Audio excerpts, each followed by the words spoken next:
Hey, hello. Welcome. Hey, Bamboo. Hey, Genevieve. Welcome, y'all. So yeah, I was feeling like reading, and I was feeling like reading something fun, and I always wanted to read through this book, and it's called Celtic Fables, Legends, and Folklore. And I mean, these stories aren't like written originally by John Hickey and Martin Hintz, but right, they're the ones that put them down. So we're gonna get right into it, into the introduction.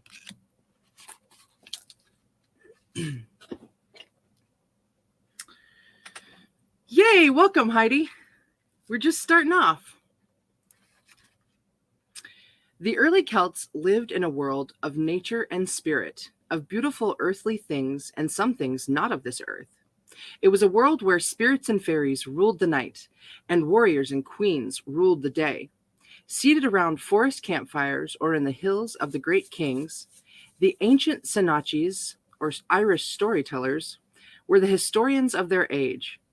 They numbered among the highest members of the courts and were respected because of their wisdom and understanding of all things past, present, and perhaps even future.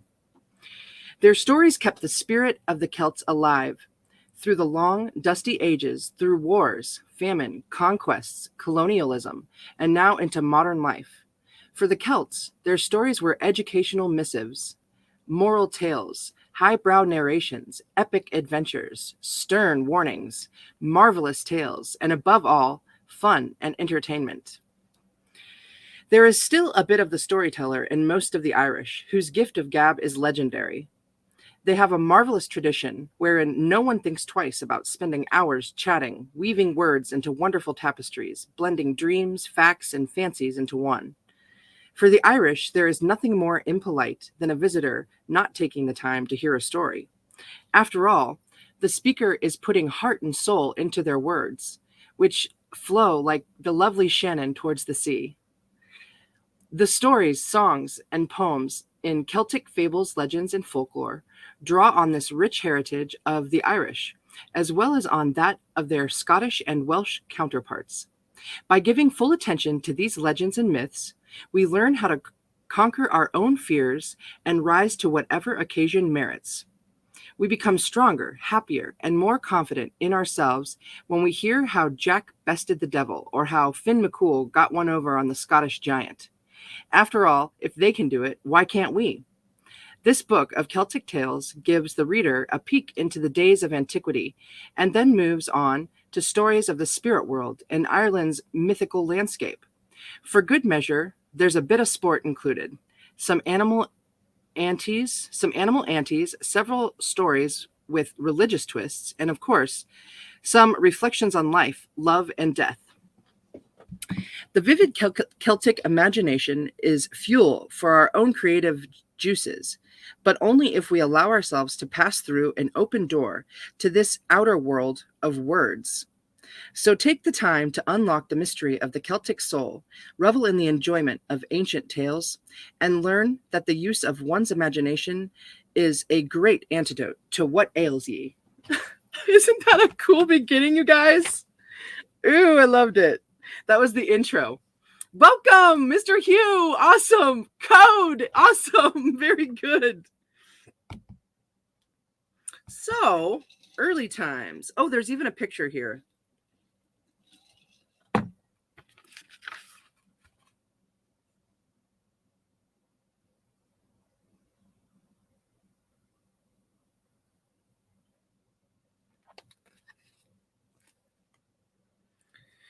All right. Chapter 1, Early Times.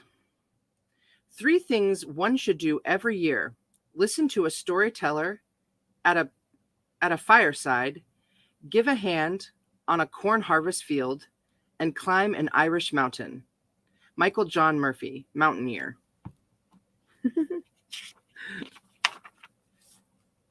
All right. Finn Mccool and the Scots giant. The great Irish warrior Finn Mccool lived to be a middle-aged man without ever meeting his equal in sport or war. And for this, he was proud as a peacock. Finn had a great fortress in the bog of Allen. Cool. In the bog of Allen.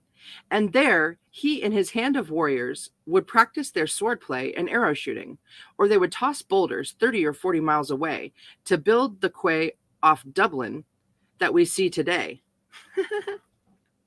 One day, poor Finn was quite depressed because his men were here and there, all wandering about, and he had no one to wrestle with or hurl or go a-hunting. So he was strolling about very long in the face, very lonesome, in fact, when he spied a footman running swiftly across the dark bog. "Why the rush? What's blowing in the wind, young fellow?" asked Finn.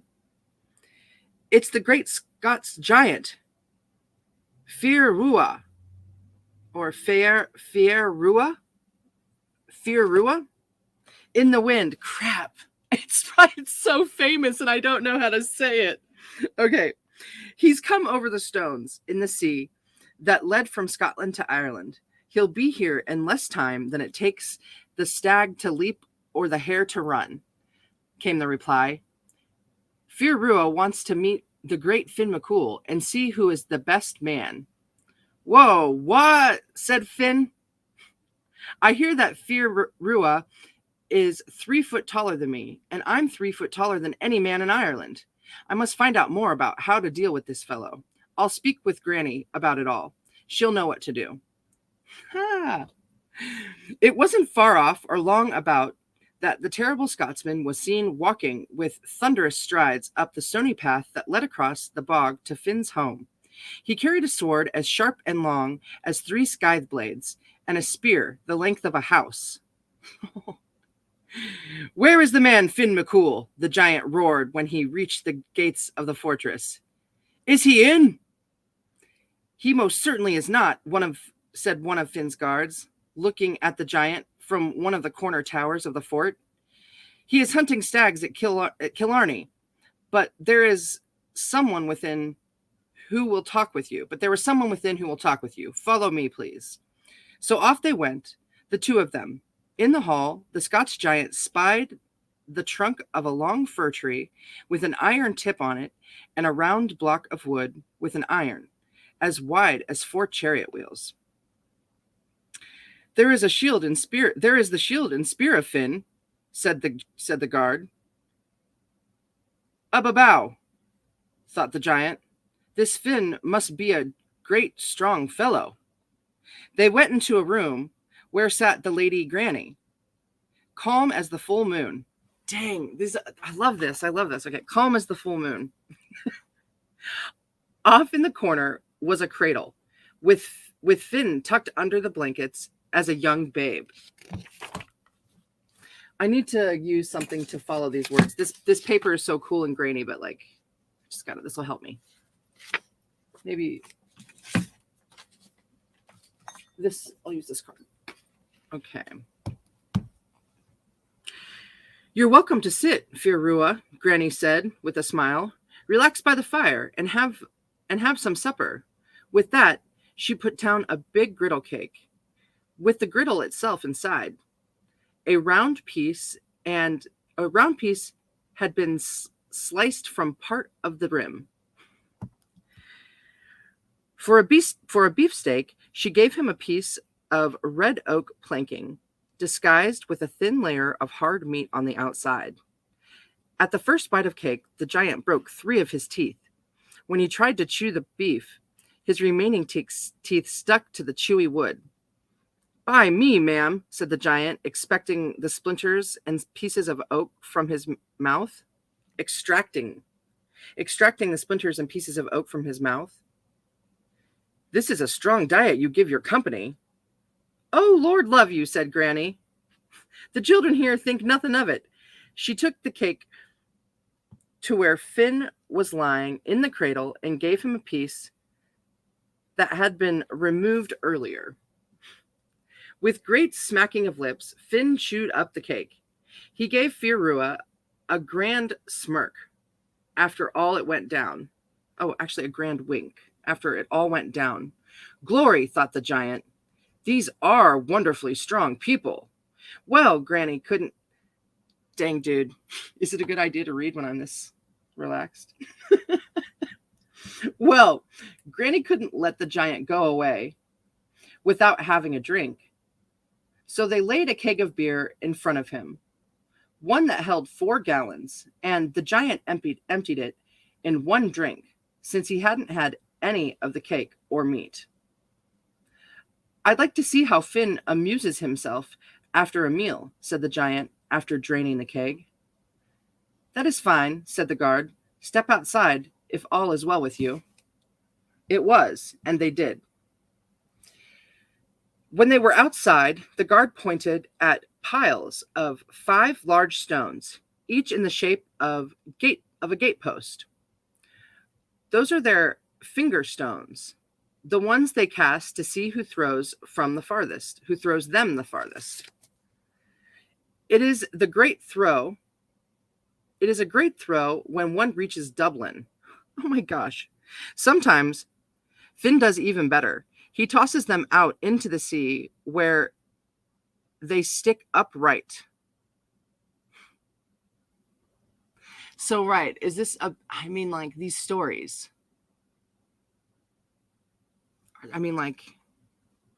They come from somewhere.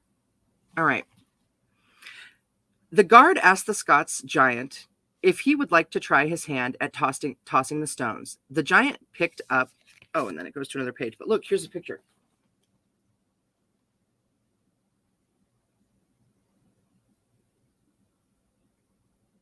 The Giant's Causeway in North Ireland. Yeah, look at those stones. Look at their shapes.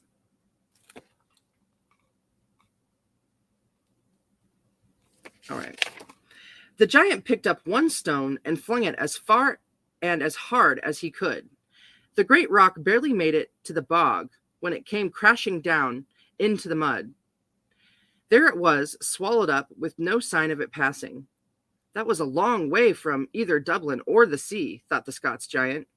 You'll do better when you come in your full height, said the guard, looking up at the giant. You can practice for a year or more with Finn, and then he'll suggest you play. Faith, said the giant to himself, to the underworld with Finn and his finger stones. He asked the guard if there were any other ways that Finn and his men played. Oh, yes, said the guard. Finn and his fellows throw that handball over the house. Ooh, flew my eye. A bug. Throw that handball over the house here. They ran around and catch it. They run around and catch it before it lands on the turf. Every miss counts as one lost, said the smaller man. He pointed to a round rock and stood as tall as himself. Wonderful square people are these Irish, Firua marveled. Maybe it wouldn't be a good idea for me to toss this stone over the house unless I practiced first by tossing it into the air. My first try might miss, and it would crash into the roof, disturbing the giant lady inside. Oh, the grand lady inside. She could be a giant. All right. He said, referring to Granny, who was watching all this time from an open window. She waved at the giant for his consideration. So let me toss the stone into the air to get the left of it, said the giant.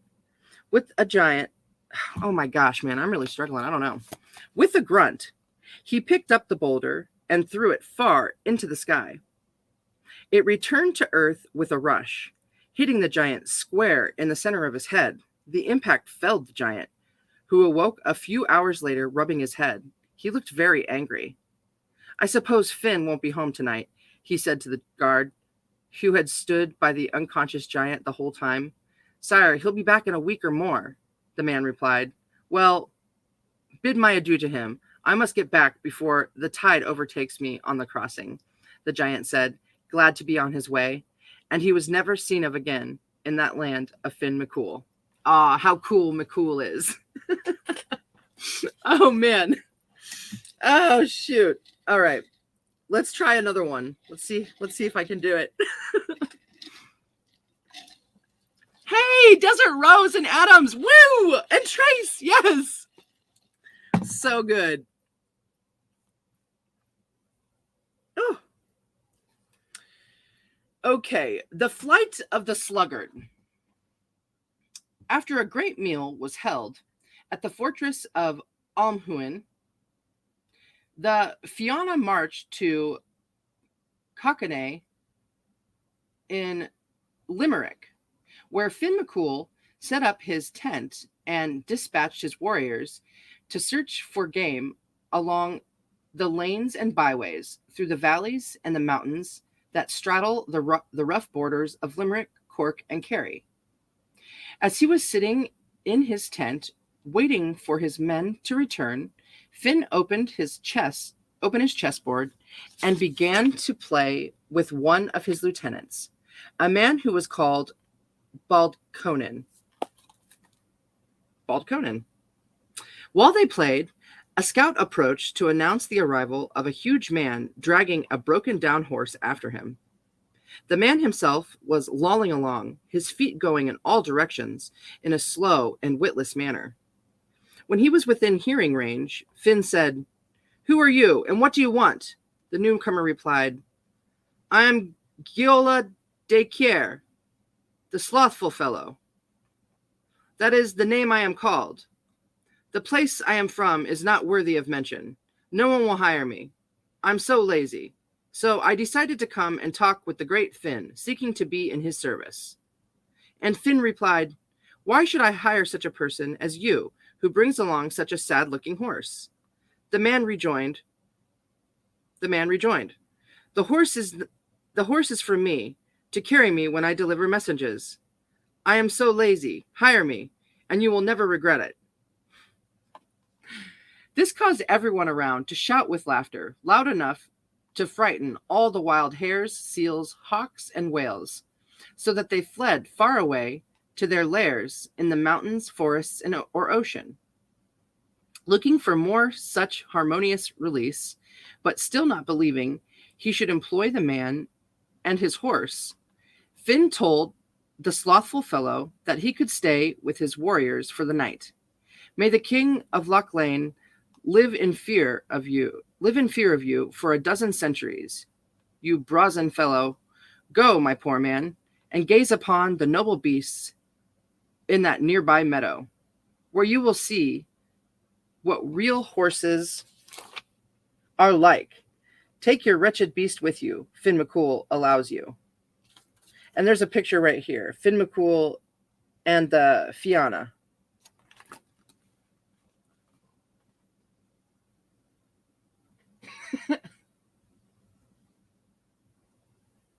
I like it.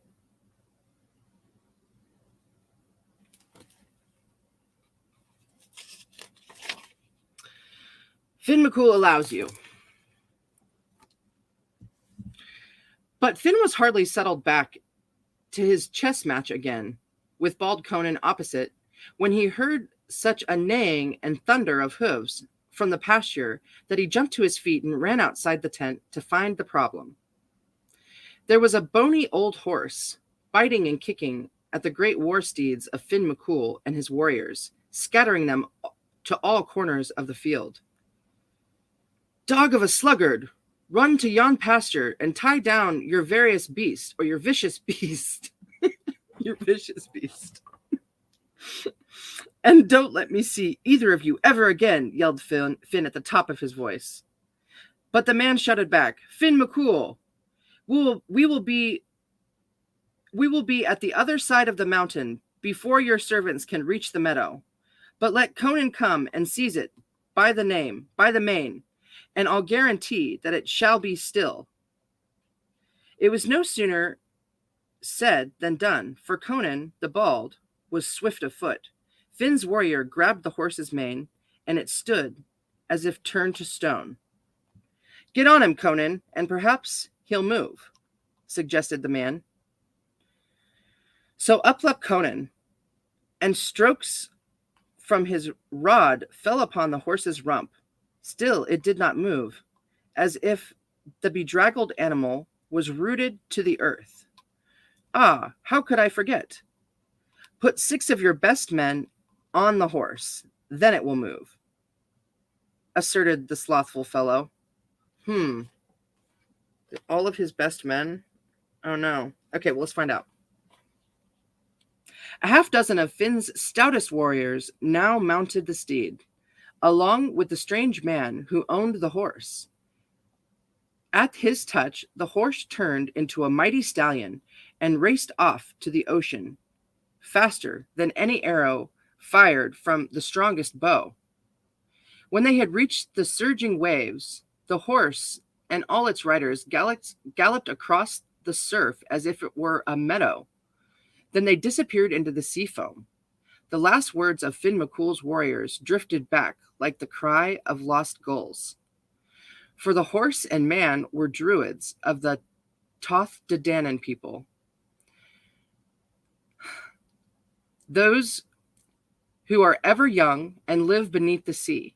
So Finn lost 6 of his bravest warriors in the flash of a second, and it was all because he would not believe. I knew that was going to happen. They were just going to get they were like his best. Dang. Okay, so Delaney, awesome. Did I say? Oh, welcome. Very good. Anybody that I missed? Any lurkers? Welcome all. Okay, this next one's called Lanigan's Ball.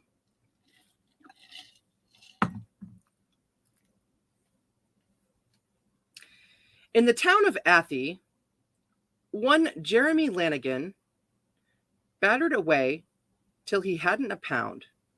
His father, he died and made him a man again, left him a house and 10 acres of ground.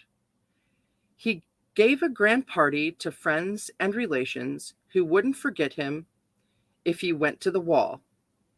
And if you just listen, I'll make your eyes glisten with the rose and ruckus. Son of a gun. With the rose and ructions of Lanigan's Ball. Is this all? Oh my gosh, this one's all like in verse. Let's see if I can do it. Myself, to be sure, got free invitations for all the nice boys and girls I'd ask. And in less than a minute, the friends and relations were dancing as merry as beds round a cask. Miss Kitty O'Hara, the nice little milliner, tipped me the wink for to give her a call, and soon I arrived with Timothy Glennier, just in time for Lanigan's Ball. There was lashings of punch and wine for the ladies, potatoes and cake and bacon and tay. The Nolans and Dolans and all the O'Grady's were courting the girls and dancing away.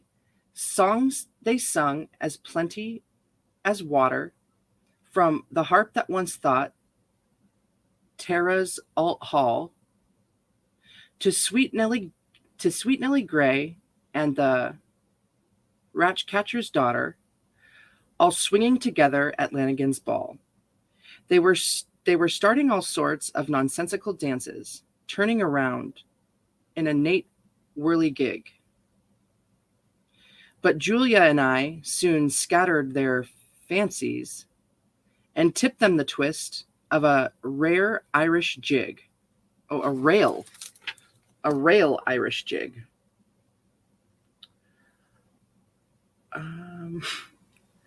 Mavron, 'twas then she got glad o' me. We danced till we thought the old ceiling would fall, for I spent the whole fortnight in Dunelin's Academy learning a step for Lanigan's Ball. I am struggling so hard. Okay. The boys were all merry, the girls were all hearty, dancing around in couples and groups. When an accident happened, young Terence McCarthy, he drove his right foot through Miss Holloran's hoops. The creature, she fainted and cried, "Milia murder, murder, Milia murder." She called for her friends and gathered them all. Ned Carmody swore he'd not stir a step further, but have satisfaction at Lanigan's ball. In the midst of the row, Miss Kerrigan fainted, and her cheeks all the while were as red as the rose. And some of the ladies declared she was painted. She took a small drop too much, I suppose.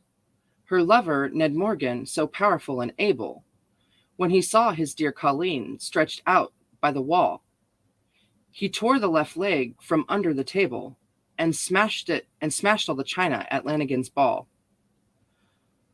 Oh, byes, but then was the ructions. Myself got a lick from big Flemmer Mccool, but soon replied to his kind introductions and kicked up a terrible hullabaloo. Old Casey the piper was near being strangled. They squeezed his pipes, his bellows, and all. The girls in their ribbons, they all got entangled. And that put an end to Lanigan's ball.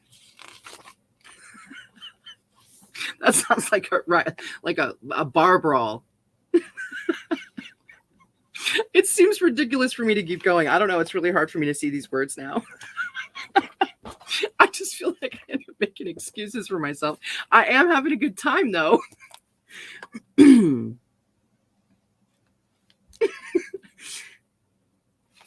I miss any pictures for that one? No. That was just all like prose, though. Or, yeah. Rhymey. I did great. Oh, son of a gun. Okay. Oh man, this is a name. I think. Let's see how am I going to say this? Oisin in the land of youth. Oisin.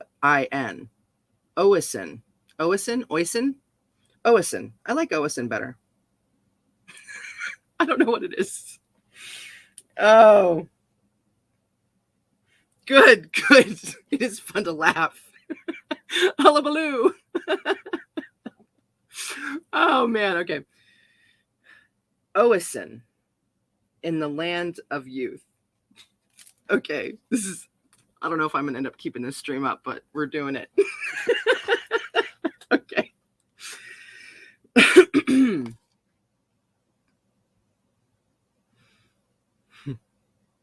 There once was a wicked king in the fairy kingdom of Tir Naog, the land of youth, who was the ruler for many years, holding court despite many opponents.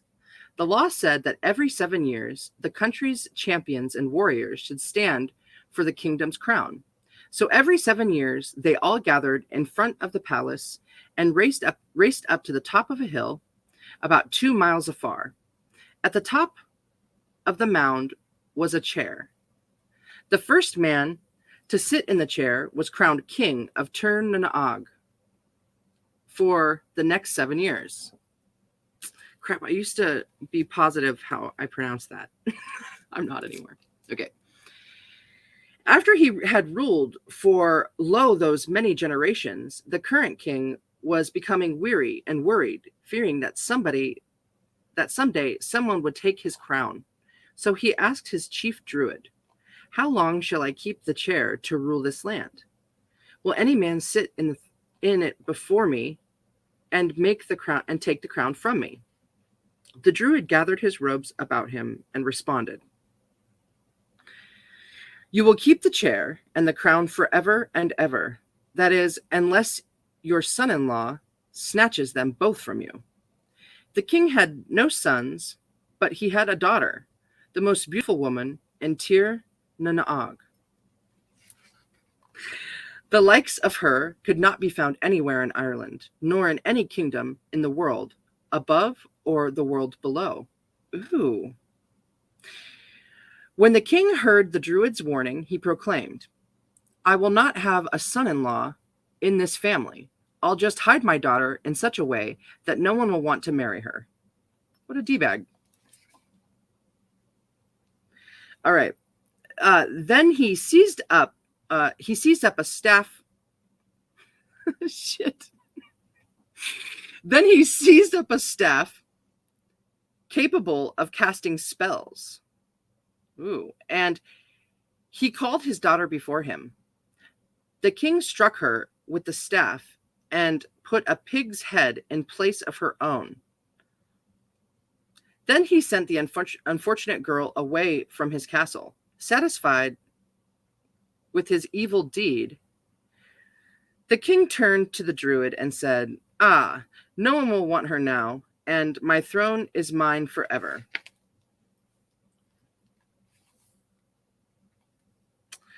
The druid had seen what the king did to his daughter, and he was sad that he had given such information to the king. So after some time, he went away to where the princess was being hidden. Okay, wait. Must I always be this way? She lamented. Yes, you must be, he replied, until you marry one of the sons of Finn Mccool in Ireland. If you marry one of Finn's sons, you'll be well freed of this curse, and your head and beauty will return at once. When the princess heard this, she was ready to leave Tir na Og immediately and come to Ireland so she could find a son of Finn Mccool who would relieve her from her sad fate.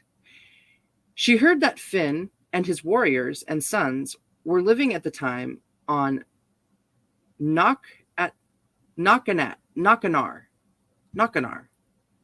So she made her way to the place as fast as her chariot would take her.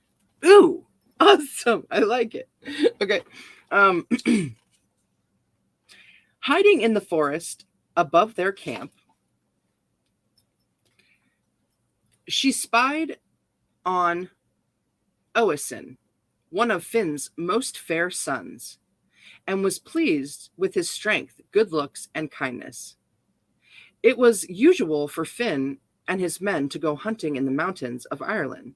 So on this day, Oisin, 6 warriors, and their great hounds had ventured out to find stags and hares for their dinner. They were so tired after killing all their wild game, they couldn't carry it all. So the men went back to camp to seek help and left Oisin alongside the kill, with Finn's magnificent dogs to guard the cache. The daughter of Tir na Og, had followed the men on their hunt and watched the entire proceedings from a secret place. When she saw that Oisin was alone, she came down from her hiding place and presented herself to him. She offered to carry some of the game for him, so Oisin gave her a great bundle of the fresh meat, and he carried the rest. The day was very hot, and the load was heavy, so after many miles of walking, Oisin said, "Let us rest ourselves for a long time until the heat passes." They both put down their loads and sat back against the great stone, lying in its shadow. The woman was quite warm, so she opened her dress a bit to cool off. Oisin looked over at her and was amazed and filled with wonder. "It's a pity," he said, "that you have a pig's head on you, for I have never seen such a lovely woman in all my life." Okay, wait, before I continue, because I'm going to have to flip the page, there's this really pretty picture. Mountains of Valencia Island in County Kerry.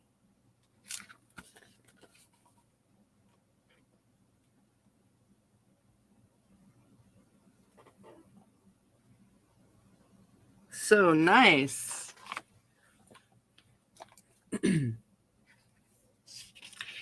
She responded with her tale of woe, telling how her wicked father had cast a spell of the pig's head upon her. The princess went on to tell how the druid promised that if she married a son of Finn Mccool, she would be freed from the magic. She also told him how she had watched him from afar and hoped that he would be the one to save her. Oisin, ever the gentleman, and also thinking that this poor creature was certainly a lovely woman, if only she did not have a pig's head, responded, "If that is the problem, and if marriage with me will call an end to the spell, I'll agree. That pig's head will not be on you for long." So they were married quickly, not waiting to take the game back to Mccool's camp. At that moment, they declared their vows. The pig's head disappeared, and the most beautiful woman above and below the earth stood in front of Oisin.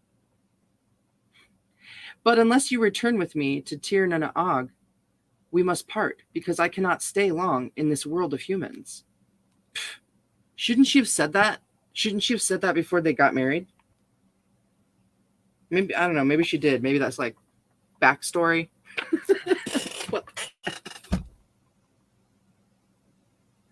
Or, yeah, I don't know. Okay, anyways, where am I at? Never fear, my beloved. I will follow you wherever you need to go, said brave Oisin. Aw. Wow, okay. At once, they set out for Tir na Og, without so much as a by your leave to your father. They didn't stop on their journey until they came to the king's castle. That same year, there was to be another race to see who would be king. And all the great men of Tir na Og had gathered in front of the castle for the run up on the hill to the chair. Oisin stood ready with the rest and reached the top of the hill before anyone else had even gained halfway. That was how the wicked king was finally deposed. Now Oisin and his lovely wife ruled Tir na Og for many happy years, and he was grateful. They were good and gracious rulers, but one day he said that he would like to return to Ireland to see his father and his warriors. His wife warned him, "If you return and set one foot on the earth of Ireland, you will never come back here to me, the Queen of Youth. You will become a blind old man. Do you know how long you have been here?" Oisin said, 3 years. He had no sense of time in the land of youth, because time made no difference. I love that. And she responded, "No, it has been more than 300 years since you arrived in this kingdom after saving me. However, if you must return to Ireland to see your father, I will loan you this white steed to ride, but never set foot on the ground of Ireland, for you will be gone from me forever." Ooh. Oh, my love, I will be back. Never fear, Oisin said, leaping into the saddle of the silver and gold. "You are my reason to return. Yet I must have one more look at my father and my friends." Aren't they? Well, maybe in this time people lived past 300. Anyway, he rode, faster than the wind. Away he rode. Faster than the wind, faster than the waves roaring upon the shores, faster than the eagle's flight. Oisin never stopped the horse until he reached Ireland and rode on to Knockanar, where he had last seen his father, where he saw a man tending a herd of cows in a field where there was a broad, flat stone. "Will you come here and flip over this stone?" Oisin asked the herdsman. "Indeed, my lord, I cannot. I could not lift it, nor 20 times 20 warriors," he replied. So Oisin rode over to the stone, and reaching down, he caught it beneath his hand and turned it over. Underneath it was a great horn, the one Mccool used to rally his men. "Please bring this horn to me," Oisin asked the frightened herdsman, who had never seen a man with such strength before. "I will not bring it to you," he said, "because I am not strong enough to lift it." Oisin moved his horse closer to the horn. I think there's like a closer to the horn, and reached down to pick it up. But his foot slipped in the stirrup and touched the ground. In an instant, he was a blind old man, and the warning of his lovely bride came true. Balls. Hey, welcome, Alex. Awesome. This one's really short. It says, Is it supposed to be a D or is that an O? Beware of og or dog. Is it a D?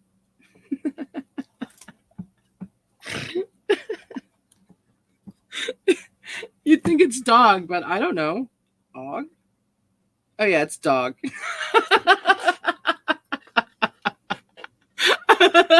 Look at it though, right? I couldn't tell. It's very round. But then it says dog right there.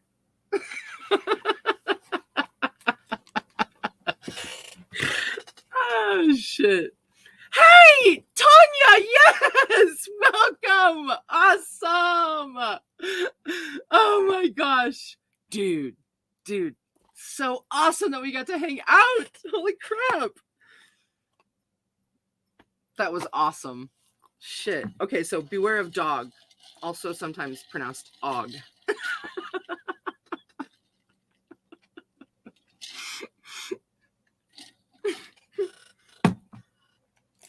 Okay. If you encounter a black dog with blazing red eyes, quickly make the sign of a cross. The dog will leap in the air and disappear, for it is merely the devil in disguise. The end. That was that one. Okay, this one looks like it's another poem. The Low-Backed Car. When I first met sweet Peggy, 'twas on market day. A low-backed car she drove and sat upon a truss of hay. But when that hay was blooming grass and decked with the flowers of spring, no flower was there that could compare with the blooming girl I sing. As she sat in the low-backed car, the man at the turnpike bar never did ask for the toll, but just rubbed his owled pole and looked after the low-backed car. I don't know what that means. In battle's wild commotion, the proud and mighty Mars, with hostile skies, demands his tithes of death in warlike cars, while Peggy, peaceful goddess, has darts in her right eye that knock the men down in the market town, as left and right they fly. While she sits in her low-backed car, then battle more dangerous far, for the doctor's art cannot cure the heart that is hit from the low-backed car.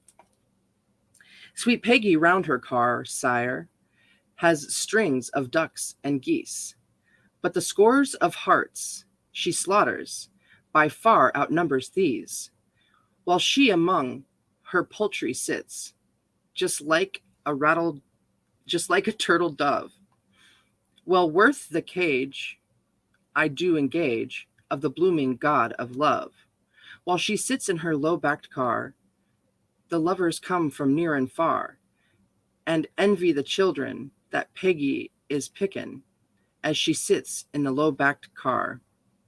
Oh, I'd rather own that car sit with Peggy by my side than a coach and four and gold galore, and a lady for my bride. For the lady would sit fornest me on the cushion made with taste, while Peggy would sit beside me with my arm around her waist, while we drove in a low-back car to be married by Father Mahar. Oh, my heart would beat high at her glance and her sigh, though it beat in the low-backed car. By Samuel Lover. Woo! Nailed it. I got most of the words. Let's see here. This one's called Neum. It's another poem, sort of.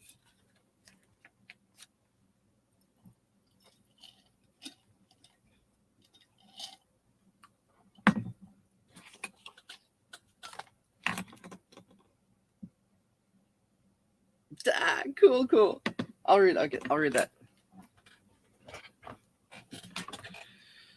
Okay, 45 minutes. Let's see here. This one's called Neum. Ooh, and the next one's The Rising of the Moon. Okay, let's do this one. Mouth of the rose and hair like a cloud. After my feet, the wind grows loud. The red east wind whose rumor has gone from Tir na Og to Tir na Ton. Under my feet, the wildflower grows. After my feet, the shadows run. Over my feet, the long grass blows. All things hail me and call me on. Out of the darkness and into the sun, love and beauty and youth in one. Under my feet, the wildflower grows. Men call me Neum when first arose. My splendid star, but what now ye call me? Do I heed if I hear at all? Look in my eyes. Are they gray or blue? They are the eyes that the Fenians knew. When out of the sunshine into the shade, I called to Oisin, and he obeyed. Across Fion's banner my dark hair flew,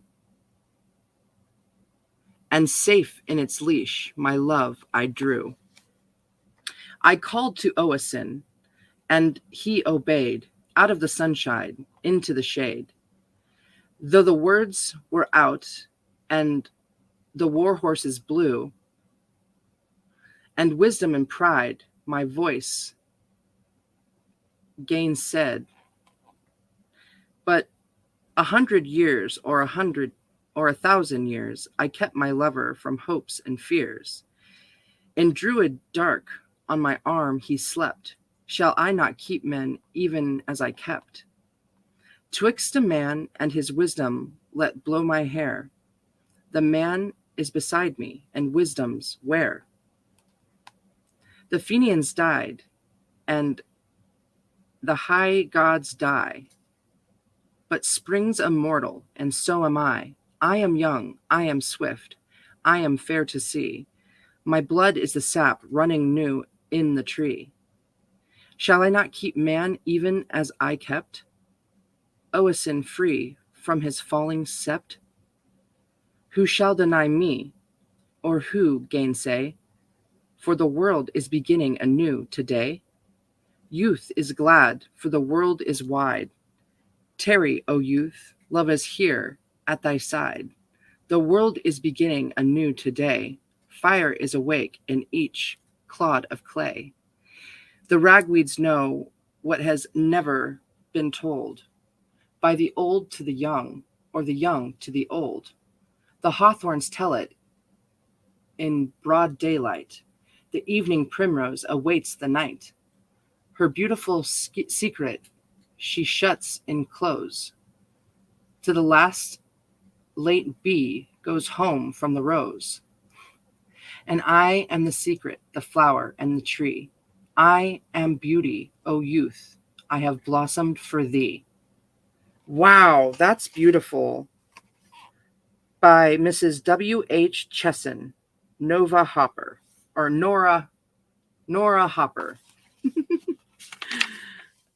Neum.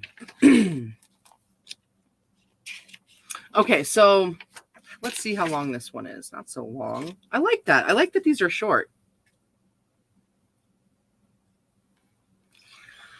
Okay, The Rising of the Moon. I like this title. Oh, then, tell me, Sean O'Farrell, tell me why you hurry so. Hush, my Beauchal, hush and listen. And his cheeks were all aglow. I bear orders from the captain. Get you ready quick and soon, for the pikes must be together at the rising of the moon. Oh, then tell me, Sean O'Farrell, where the gathering is to be. In the old spot by the river, right well known to you and me. One word more for signal token. Whistle up the marching tune, with your pike upon your shoulder by the rising of the moon. Out from many a mud-walled cabin, eyes were watching through at night. Many, many a manly chest was throbbing for the blessing warning light. Murmurs passed along the valleys like the banshee's lonely croon, and 1,000 blades were flashing at the rising of the moon. There beside the singing river, that dark mass of men were seen. Far above the shining weapons hung their own beloved green. Death to airy foe and traitor, forward strike the marching tune.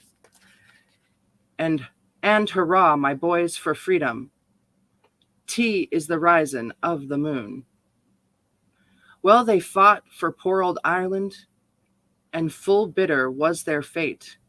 Oh, what glorious pride and sorrow fill thy name of 98. Yet, thank God, and still be beaten. Hearts in man, son of a gun. Yet, thank God, and still are beaten. Hearts in manhoods burning non. Who would follow in their footsteps at the rising of the moon? Wow. Battle. Okay, wait. I missed a picture too. A couple pictures I have to show you. The Rock of Cashel in Ireland.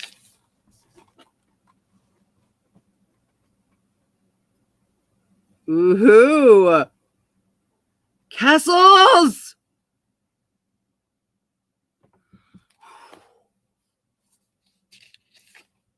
Okay, and then this one is ruins at Slayhead in County Kerry.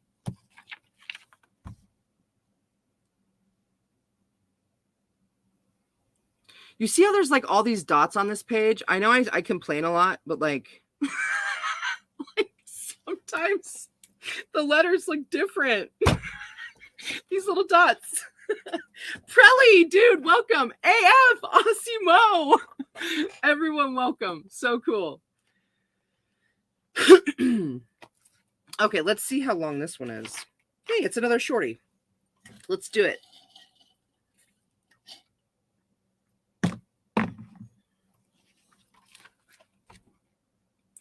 The King of Ireland's Son. Now all away to Turnaog are many roads that run, but he has ta'en the longest lane, the King of Ireland's Son. These roads of hate and roads of love, and many a middle way, and castles keep the valleys deep where happy lovers stay. Where Aongus goes, there's many a rose burns red, mid shadows dun, nor rose there is will draw his kiss. Shit. Okay, let's try that one again. Aongus. You think that's someone's name? Aongus? Where Aongus goes, there's many a rose burns red mid shadows dun, nor rose there is will draw his kiss, the King of Ireland's Son. And yonder, where the sun is high, love laughs amid the hay. But smile and sigh have passed him by, and never make delay. And here, oh, the sun is low, they are glad for harvest won. But naught he cares for wheat or tares, the King of Ireland's Son. And you have flung love's apple by, and I'm to pluck it yet. But what are fruits of gramarye with drues beset? Oh, what are magic fruits to him who meets the Lianan sea, or she, I'm not sure, or hears athwart the distance dim Fion's horn blow drowsily. He follows on forever when all your chase is done. He follows after shadows, the King of Ireland's Son.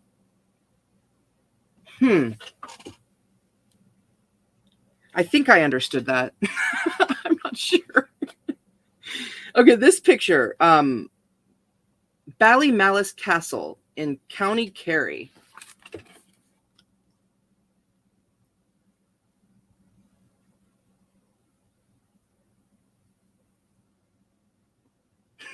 Desert Rose.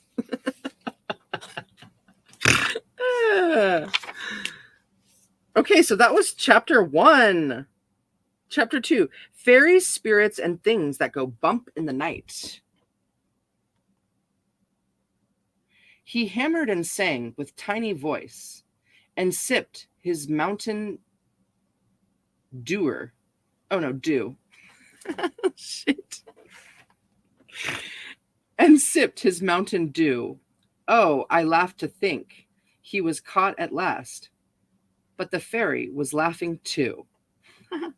Okay, wait, maybe I can do it better this time. He hammered and sang with tiny voice, and sipped his mountain dew. Oh, I laughed to think he was caught at last, but the fairy was laughing too. Robert Dwyer Joyce. Robert Dwyer Joyce. Maybe. The Leprechaun. Dwyer. Dwyer. I think I'm related to James Joyce. I'm not sure. My dad's a genealogy nut. I'm also related to Seth from the Bible. Okay. It's been an hour now. I don't know if I can do another one. Let me see how long this one is. I mean, physically, like, can I? Oh, it's not that long. That's what famous last words. Okay. The Eggshell Brewery.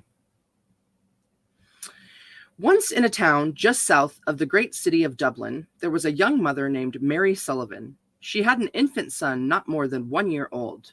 Now her son was her darling and her pride, with his tousled yellow hair, bright blue eyes, and gentle, quiet disposition. At least that's what Mary thought. And don't all mothers think the same of their darlings at first? Oh, right. These are things that go bump in the night. Uh-oh. Okay, we're setting it up. Well, one night things changed in the Sullivan household. For in the dark of black midnight, her healthy, fair-haired boy shriveled up to a wrinkled and cranky creature who never stopped crying and squalling his head off. But Mary's eyes were still clouded by a mother's love, and she did not see the change until the neighbors thought it best to get her alone for a talk.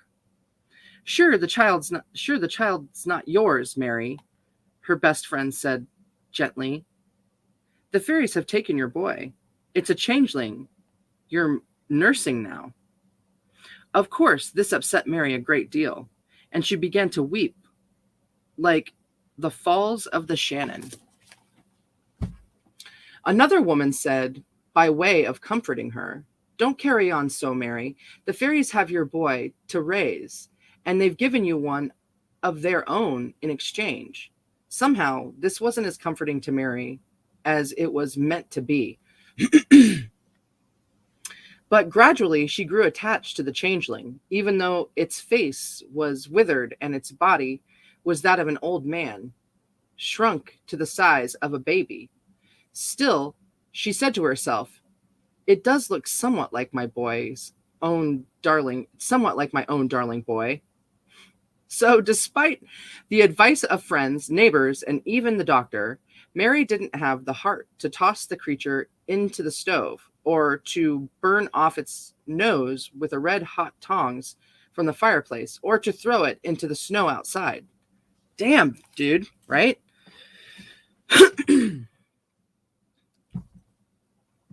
One day, a woman who went about the country by the name of Grey Helen knocked at Mary's door. She was known to have many gifts, such as telling where the dead rested, how to charm away warts, and other such wonderful things of that nature. You're in grief, Mary Sullivan, were the first words she spoke when Mary opened the door. Aye, you may say that, said Mary, and I have good cause to be so. My own fine child was taken from its cradle at an early piece, and an ugly piece of shriveled up fairy child put in his place, without so much as a by your leave, or beg your pardon. No blame to you, Mary, said Grey Helen. Gray eyes, Helen, I don't know. All these stories, right? Oh, all right, let me get through this first. Maybe I'll remember that later. No blame to you, Mary, said Grey Helen. But are you sure it's a fairy child you've got in your house? Sure enough to no longer doubt my own eyes, sobbed Mary. No mother's soul should know what I know. Will you take this old woman's advice then, even though you may find it foolish? Asked Grey Helen. If it will bring me back my own darling, I'd throw sand in the fire, or wear shoes as mittens, or shave all my hair and wish that it'd never grow back, snapped Mary. Then do as I bid you, said Helen, and you'll have your heart's desire. Put a kettle on the fire and make it boil like mad. Then get a dozen fresh-laid eggs, break them, throw away the insides, and put all the shells into the boiling water. Offer the mixture to the babe, and you'll soon know if he's your own or a changeling. So Mary did as she was told by Grey Helen. While she was toiling over the kettle, the child sat up on his cradle and watched her with a twinkle in his beady eyes. At last, the curiosity got the better of him, and he spoke with the voice of an old man. What are you about, Mommy? He asked. The creature's use of speech betrayed his fairy blood. Upon hearing that voice, Mary's heart rose to her throat, and she almost choked. But she managed to contrive a smile and said, I'm just at my brewing, darling. And what are you brewing there, Mommy? He asked the imp. Eggshells, my son, said Mary. Ah, the changeling shrieked and clapped his hands together. 1,500 years I've been in the world, and I've never seen a brewery of eggshells before. Give us a taste, Mommy. Give us a taste. Quick about it. So Mary took the ladle and carefully filled a sturdy mug, for the eggshell brew was red hot to the touch. When she offered it to the fairy, he grabbed it and threw it down his throat before you could say, Jack, jump over a candlestick. Then he gasped and gurgled and turned purple in the face and cried out, I'm poisoned! Oh, Mommy, I'm poisoned! Mary's anger was replaced by pity for the poor creature, and she took the ugly old thing and cradled it in her arms, singing the same soft lullaby she had sung for her own dear child. But soon enough, the creature gasped his last breath and lay still in her arms. Now, Mary didn't cry, but she didn't gloat either. In fact, she was mostly scared to look at the dead fairy. When she was finally able to bring her eye to the little bundle, what should she see but her own darling's sweet face and his soft, round little arms and legs, all as still as a lake on a summer's day, save for the child's rosy mouth, which moved with his gentle breathings. Now, who can describe the fountain of happiness that overflowed from Mary's heart in that moment? Nor I, nor anyone who hasn't been a mother and cried both her tears of sorrow and the tears of happiness. The end. Crazy, right? Changelings.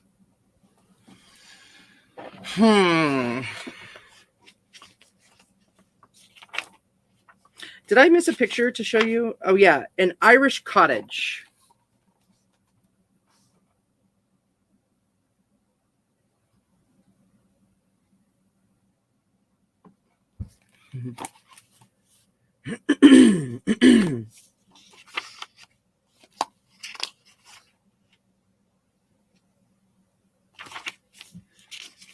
Rent day woes. Let's see. How much longer is chapter 2? I'm not going to make it. I think I'm going to have to call this. Even though I do love it. Ooh, there's so many cool stories. Ooh, maybe I'll just come back tomorrow or the next day. Actually, I still have a lot of stuff to finish for Alley Cat Arcana for tomorrow. Dang. Okay, y'all. Yeah. I think I'm calling it. Thank you for hanging out with me. This was fun. Oh, man. It really was fun. I will definitely be back for more. We'll start with Rent Day Woes next time. So, yeah. So good to hang out with y'alls. So fun. Yeah. We'll do this again quite soon. I love yous. And yeah, October. It's like officially here in 20 minutes, at least Eastern Standard Time. So I love you, and I'll see you very soon. Mwah! Thank you for being here with me for story time with pictures. See you soon.